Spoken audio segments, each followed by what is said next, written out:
ಹೋಗುವ ಬಾಗಿಲು ವಿಶಾಲವಾದದ್ದು, ಗೇಟ್ಗೆ போற வாசலோ விசாலமானது, ಬಹಳ ಜನ ಅದರಲ್ಲಿ ಹೋಗ್ತಾರೆ ಎಂಬುದಾಗಿ. நிறைய ஜனங்கள் அதுக்குள்ளாக போவாங்க. ಯಾಕೆ ತುಂಬಾ ಜನ ಅದರಲ್ಲಿ ಹೋಗೋದು? ஏன் அதுல ரொம்ப ஜனம் போவாங்க? ಪ್ರಾಬ್ಲಮ್ ಕಡಿಮೆ ಇದೆ ಅಲ್ಲಿ ಹೋಗ್ಲಿಕ್ಕೆ. அங்க போறதுக்கு ரொம்ப பிரச்சனைகள் குறைவா இருக்குது. ಆದ್ರೆ ಇಕ್ಕಟ್ಟಾದ ಬಾಗಿಲಲ್ಲಿ ಹೋಗೋದು, ஆனா இடுக்கமான வாசல்ல போகிறது ಸ್ವಲ್ಪ ಕಷ್ಟ, ரொம்ப கஷ்டமா இருக்கு. ಸ್ವಲ್ಪ கொஞ்சம் கஷ்டமா இருக்கு. ಅದಕ್ಕೆ ಹೇಳಿದ್ದು, அதுக்கு தான் நான் சொல்லுது, ನೀವೇನ್ ಮಾಡ್ಕೋಬೇಕು ಅಂತ ಹೇಳಿದ್ರೆ, நீங்க என்ன நினைக்கணும்னு சொன்னா, ದೇವರ ಜನಗಳು ಏನ್ ಮಾಡ್ಬೇಕು ಅಂತ ಹೇಳಿದ್ರೆ, கர்த்தருடைய பிள்ளைகள் என்ன செய்யணும்னு சொன்னா, ಕರ್ತನನ್ನು, கர்த்தரை, ಆತನ அவருடைய ಅತ್ಯಧಿಕವಾದ ಶಕ್ತಿಯನ್ನು, அதிகமான பலத்தால் ಅಂತ ಹೇಳಿದ್ರೆ ಲೋಕದ ಜನಗಳಿಗೆ ಇರುವಷ್ಟು ಶಕ್ತಿ ನಿಮಗೆ ಸಾಲೋದಿಲ್ಲ. ஏன்னா உலகத்தின் பிரகாரம் இருக்கிற மனிதர்களுக்கு இருக்கிற பலன் உங்களுக்கு போதாது. ಯಾಕೆ ಅಂತ ಹೇಳಿದ್ರೆ, ನೀವು ಕರೆಯಲ್ಪಟ್ಟ ಕರೆ ಏನಾಗಿದೆ ಅಂತ ಹೇಳಿದ್ರೆ, ஏன்னு சொன்னா, நீங்க அழைப்பு எப்படியாப்பட்டதுன்னு சொன்னா, ಈ ಲೋಕದ ಜನಗಳಿಗೆ ಇರುವಂತ ಕರೆ ಅಲ್ಲ, இந்த உலகத்தாருக்குரிய அழைப்பு அல்ல. ನೀವು ವಿಶೇಷವಾದ ಕರೆಗೆ ಕರೆಯಲ್ಪಟ್ಟಿದ್ದೀರಾ. நீங்க விசேஷமான அழைப்புல இருக்கிறீங்க. ಪರಲೋಕ ರಾಜ್ಯವನ್ನು ನೋಡಿ ಯಾತ್ರೆ ಮಾಡ್ತಾ ಇದ್ದೀರಾ. பரலோக ராஜ்யத்துக்கு நேராக நீங்க பயணம் செய்கிறீங்க.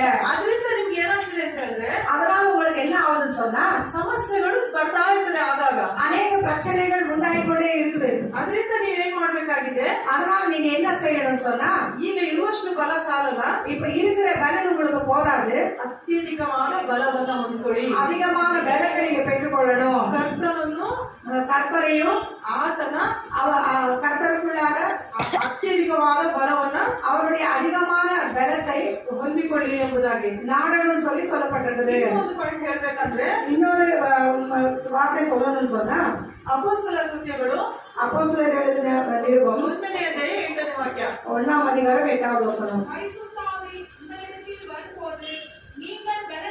ಸಾಕು ಸಿಸ್ಟರ್, ಅಷ್ಟು.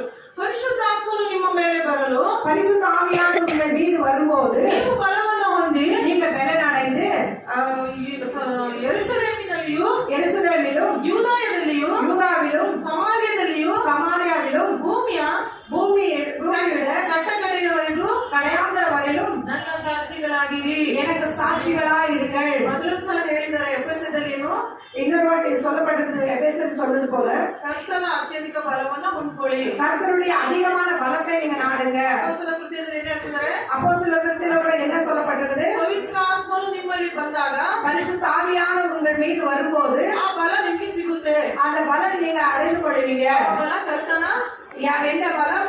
ಕರ್ತನ ಅತ್ಯಧಿಕವಾದ ಬಲವೇ ಪರಿಶುದ್ಧಾತ್ಮನ ಬಲ. கர்த்தருடைய அதிகமான பலத்தை பரிசுத்த ஆவியானவருடைய பலம். ಮೂರನೇದಾಗಿ, மூணாவதாக ಯೋಹಾನನು ಬರೆದ ಸುವಾರ್ತೆ யோவான் எழுதின சுவிசேஷம் 12ನೇ ಅಧ್ಯಾಯ 16ನೇ ಅಧ್ಯಾಯ 12ನೇ ವಾಕ್ಯ. 16வது அதிகாரம் 12வது வசனம். இன்னும் அநேக காரியங்களை நான் உங்களுக்கு சொல்ல இருக்கிறது, அவைகளை நீங்கள் இப்பொழுது தாங்க மாட்டீர்கள்.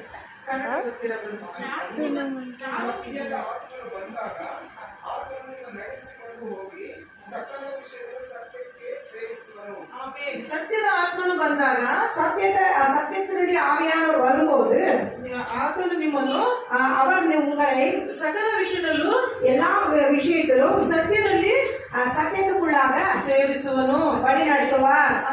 ಅರ್ಥ ಆಗ್ತಿದೆಯಲ್ಲ, ವಿಷಯ ಅರ್ಥ ಆಗ್ತಿದೆ. ಈಗ ನಿಮ್ಮನ್ನ ದೇವರು ಕರೆದಂತ ಒಂದು ಕರೆ ಒಳಗಡೆ ನೀವು ಸ್ಥಿರ ಪಡ್ತಾ ಇದ್ದೀರಾ. எதனால சொன்னா, உங்களை ஆண்டவர் அழைக்கப்பட்ட அழைப்புல நீங்க ஒரு ஸ்திரமாய் நிக்க ஆண்டவர் உதவி செய்கிறார். ಕೆಲವರಿಗೆಲ್ಲ ಆಗಾಗ ಆತ್ಮಿಕ ಜೀವನದಲ್ಲಿ ತುಂಬಾ ಕನ್ಫ್ಯೂಷನ್ ಗಳಾಗ್ತಾ ಇರ್ತದೆ. சிலருக்கு பார்க்கும்போது இந்த ஆவிக்குரிய வாழ்க்கையில சில கன்ஃபியூஷன்கள் உண்டாகும். ನನಗೆ ಡೈಲಿ ಫೋನ್ಗಳು ಬರ್ತಾನೆ ಇರುತ್ತೆ. எனக்கு தினந்தோறும் போன் வந்துட்டே இருக்கும். ರಕ್ಷಣೆ ಹೊಂದಿದವರು, ಪಾಸ್ಟರ್ಗಳು, ಪಾಸ್ಟರ್ಗಳು ಎಲ್ಲರೂ ಫೋನ್ ಮಾಡ್ತಾ ಇರ್ತಾರೆ. ரட்சிக்கப்பட்டவங்க, பாஸ்டர்மா இப்படியாப்பட்டவங்க எனக்கு போன் பண்ணிட்டு இருப்பாங்க. ಸಭೆಯವರು ಮಾಡ್ತಾರೆ, ಬೇರೆ ಎಲ್ಲೆಲ್ಲಿಂದೋ ಫೋನ್ ಮಾಡ್ತಾರೆ. இன்னொரு சபையார் செய்வாங்க, வேற எங்க இருந்தோ எனக்கு போன் பண்ணுவாங்க. ಈ ತರ ಒಂದು ಪ್ರಾಬ್ಲಮ್ ಯಾಕೋ ಯಾವಾಗ್ಲೂ ಬರ್ತಿರ್ತದೆ, ಏನ್ ಮಾಡ್ಬೇಕು ಗೊತ್ತೇ ಆಗೋದಿಲ್ವಲ್ಲ, ಇದೆಲ್ಲ ಹೇಳ್ತಾರೆ ಅವರು. சிஸ்டர் இப்படியாப்பட்ட பிரச்சனைகள் எங்களுக்கு வந்து கொண்டே இருக்கு, என்னன்னு தெரியல சொல்லி என்கிட்ட கேட்பாங்க.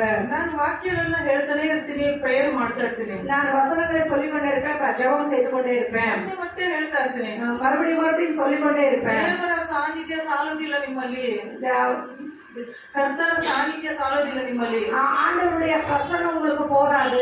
ಕೆಲವರಿಗೆ ಕರ್ತನ ಬಲ ಸಾಲೋದಿಲ್ಲ. இன்னும் சிலருக்கு பார்க்கும்போது கர்த்தருடைய பலன் போதாததா இருக்குது. ಕರ್ತನ ಅಭಿಷೇಕದಲ್ಲಿ ಕೆಲವರು ನಿಂತು ನಿಂತ್ಕೊಳ್ಳೋದಿಲ್ಲ. கர்த்தருடைய அபிஷேகத்துல சிலர் நிக்கிறது இல்ல. ಕೆಲವು ಕಷ್ಟಗಳು ಬಂದಾಗ ಪ್ರಾರ್ಥನೆ ಮಾಡ್ಕೊಳ್ತಾರೆ.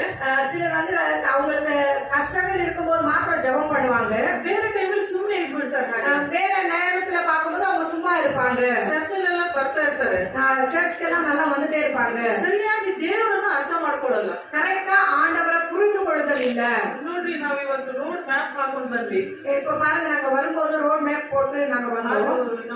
ನನ್ನ ಹಸ್ಬೆಂಡ್ ಡ್ರೈವ್ ಮಾಡ್ತಾ ಇದ್ರು. ರೋಡ್ ಮ್ಯಾಪ್ ಹೇಳ್ತಾರೆ ಲೆಫ್ಟ್ ರೈಟ್, ಈ ಕಡೆ ಇಷ್ಟು ಸೆಂಟಿಮೀಟರ್ ನಂತರ ಏನ್ ಮಾಡ್ಬೇಕು, ತಿರುಗಿಸ್ಕೋಬೇಕು ಗಾಡಿನ, ಈ ಕಡೆ ಲೆಫ್ಟ್ ತಿರುಗಿಸು, ರೈಟ್ ತಿರುಗಿಸು ಅಂತ ಹೇಳಿ. அந்த பிரதர் அந்த டிரைவிங் பண்ணிட்டு இருக்கும்போது அதுல ஒரு ஆலோசனைகள் சொல்லும், வலப்பக்கமும் இடப்பக்கமும் திரும்பணும்னு சொல்லி. ದೇವರ ಮಕ್ಕಳೇ, ನಮ್ಮ ಜೀವನದಲ್ಲಿ ಮಾರ್ಗದರ್ಶನ ಇಲ್ಲದೆ ಇದೀವ ನಾವು ಇದೆಯಾ? ஆண்டவருடைய பிள்ளைகளை நம்மளுடைய வாழ்க்கையில